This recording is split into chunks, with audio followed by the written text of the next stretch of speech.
ঢাকা ২ আসনের ভাকুরতা ইউনিয়নের দীর্ঘদিনের অবহেলিত ও ভাঙাচোরা সড়কগুলোতে অবশেষে শুরু হয়েছে সংস্কার ও উন্নয়ন কাজ।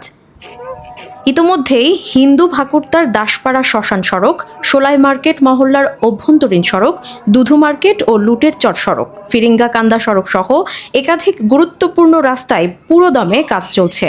স্থানীয়দের দাবি, বছরের পর বছর এসব সড়ক বেহাল অবস্থায় থাকায় চলাচলে চরম দুর্ভোগ পোহাতে হয়েছে। বিশেষ করে গণপরিবহনের চাপ এবং ভাঙাচোরা রাস্তার কারণে প্রতিদিনই ভোগান্তিতে পড়তেন সাধারণ মানুষ।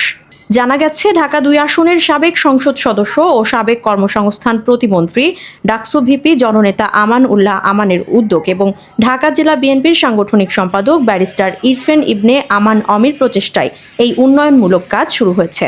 স্থানীয়দের প্রত্যাশা, কাজ শেষ হলে বহুদিনের দুর্ভোগের অবসান হবে, যাতায়াত হবে আরও সহজ ও নিরাপদ।